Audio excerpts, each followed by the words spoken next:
Guys, ദൃശ്യം 3 from the thriller lover director of Mollywood Jeethu Joseph. അപ്പോൾ ദൃശ്യം 1-2 കണ്ടിന്യൂഷൻ ആയിട്ടാണ് ദൃശ്യം 3 വരുന്നത്. ദൃശ്യം 1 ഇപ്പോൾ നമ്മൾ 3 കാണുമ്പോൾ എന്തായാലും നമ്മൾ 1-2 കാണും. അതുപോലെ ഞാൻ 1-2 കണ്ടിട്ട് തന്നെയാണ് ദൃശ്യം 3 കണ്ടിട്ടായിരുന്നത്. ദൃശ്യം 1 എന്ന് പറഞ്ഞു കഴിഞ്ഞാൽ ക്യാരക്ടർ ആർക്കാണ് ഇതിൽ വന്നിട്ടുള്ളത്. ഫസ്റ്റിൽ എന്ന് പറഞ്ഞു കഴിഞ്ഞാൽ നമ്മൾ കണ്ടിട്ടുണ്ടായിരുന്നു, അതിൽ ജോർജ് കുട്ടി എന്ന് പറയുന്ന ഫാമിലി മാൻ ആണ്. അപ്പോൾ ആ ഒരു സാധനത്തിൽ നിന്ന് വന്നിട്ട് അതിൻ്റെ ഇടയിൽ ഒരു സംഭവം ഉണ്ടാവണം, വരുണിൻ്റെ ഇൻസിഡൻറ്റ് ഉണ്ടാവണം. അത് കഴിഞ്ഞിട്ട് അതുമായിട്ട് ബന്ധപ്പെട്ട കാര്യങ്ങളാണ് പോകുന്നത്. അപ്പോൾ ഇതിലെന്ന് പറഞ്ഞു കഴിഞ്ഞാൽ നമ്മൾ എപ്പോഴും പറയുന്ന ഒരു ക്ലാസിക് ക്രിമിനൽ എന്നുള്ള ഒരു സാധനമല്ലേ, ആ സാധനത്തിന് കറക്റ്റായിട്ട് ഈ ഒരു പടത്തിൽ കാണിച്ചിട്ടുണ്ട്. അപ്പോൾ ഇത് ഫിലിം നമ്മളിപ്പോൾ പരത്തി പറഞ്ഞു കഴിഞ്ഞാൽ സ്പോയിലറും എന്നാൽ ഒതുക്കി പറഞ്ഞ ഹൈപ്പും ആവുന്നൊരു കാര്യമാണ് വന്നിട്ടുള്ളത്. പക്ഷേ എന്തായാലും എനിക്ക് ഇതിനെക്കുറിച്ച് എന്തെങ്കിലും പറയുന്നുണ്ട്, അതുകൊണ്ടാണ് ഇപ്പോൾ ഞാൻ ഈ ഒരു വീഡിയോ ചെയ്യുന്നത്.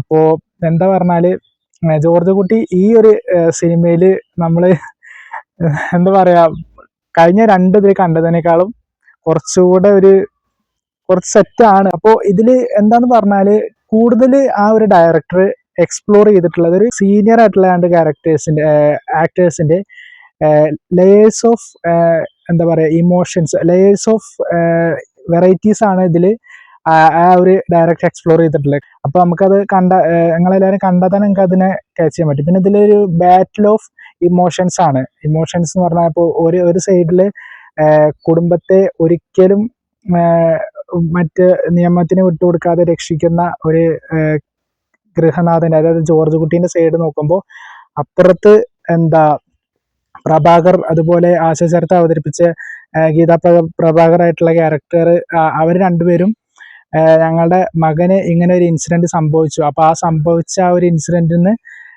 എല്ലാവരും അതിന് കാരണക്കാരായവരെ നിയമത്തിന്റെ ഇതിൽ പെടുത്തി അവർക്ക് ശിക്ഷ വാങ്ങിക്കൊടുക്കണം എന്നുള്ള ആ ഒരു ഉദ്ദേശത്തോട് കൂടിയിട്ട് പ്രവർത്തിക്കുന്ന ആ ഒരു സാധനം.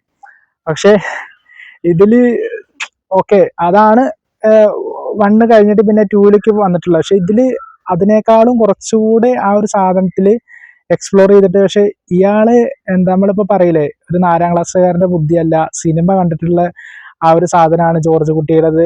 സിനിമ നമ്മൾ കാണുമ്പോൾ പുതിയ അറിവുകൾ ലഭിക്കുന്നുണ്ട്, അതിനുള്ള ഒരു എക്സാമ്പിൾ ആണ് ജോർജ് കുട്ടി നമുക്ക്. പക്ഷെ ഇതെന്താ സംഭവം എന്ന് പറഞ്ഞാൽ സിനിമ കണ്ട് സിനിമ സ്വന്തം ജീവിതത്തിൽ എങ്ങനെ നെഗറ്റീവായിട്ടും പോസിറ്റീവായിട്ടും ഉപയോഗിക്കുക എന്നുള്ള ഒരു സാധനം അതിൽ കാണിക്കുന്നുണ്ട്. അതായത് സിനിമ എങ്ങനെ ഒരാളുടെ വ്യക്തി ജീവിതത്തിനെ സ്വാധീനിക്കുന്നു എന്നുള്ളൊരു സാധനം അത് നിങ്ങൾക്ക് കണ്ടാൽ മനസ്സിലാവും. പിന്നെ ഇതിലെടുത്ത് പറയേണ്ടത്, നമ്മൾ തുടക്കത്തിൽ എല്ലാ സിനിമയും കാണുമ്പോൾ തന്നെ ഒരു ഫാമിലി ആയിട്ടുള്ള സെറ്റപ്പ് തന്നെയാണ് ഇതിൽ വരുന്നത്. പിന്നെ അത് കഴിഞ്ഞിട്ട് കുറച്ച് പരിപാടികളുണ്ട്. അപ്പോൾ അത് ഞാൻ ഇവിടെ സ്പോയിലർ ചെയ്യുന്നില്ല. അപ്പോൾ അത് നിങ്ങൾ എന്തായാലും തിയേറ്ററിൽ പോയി കാണും, കണ്ടിട്ടുണ്ടാവും, കാണാത്തവർ പോയി കാണണം. അപ്പോൾ ആ ഒരു സാധനം. പിന്നെ അതേപോലെ ഇതിൻ്റെ ബാക്ക്ഗ്രൗണ്ട് സ്കോർ നന്നായിട്ട് ചെയ്തിട്ടുണ്ട്. അത് പിന്നെ സിനിമാറ്റോഗ്രാഫി നന്നായിരുന്നു. അതുപോലെ അതിലൊരു കാറ് പാസ് ചെയ്യുന്ന ഒരു സീനുണ്ട്. ആ കാറ് പാസ് ചെയ്യുന്ന സീനൊക്കെ എനിക്ക് നന്നായിട്ട് ഇഷ്ടപ്പെട്ടു. പിന്നെ അതേപോലെ ഇതിൽ എടുത്തു പറയേണ്ടതെന്ന് പറഞ്ഞു കഴിഞ്ഞാൽ പെർഫോമൻസ് ലെവലിൽ ലാലേട്ടന്, സിദ്ദീഖ്, അതേപോലെ പിന്നെ ഒരു സർപ്രൈസ് എൻട്രി ഉണ്ട്, അത് ഞാൻ അവിടെ പറയുന്നില്ല. അപ്പോൾ നമ്മൾ മറ്റുള്ള എന്താ പറയുക ദൃശ്യത്തിൻ്റെ സെക്കൻഡ് പാർട്ടിൽ മിസ് ചെയ്ത ഒരാൾ ഇതിൽ വരുന്നുണ്ട്. അപ്പോൾ അതെന്താ നിങ്ങൾ കാണും.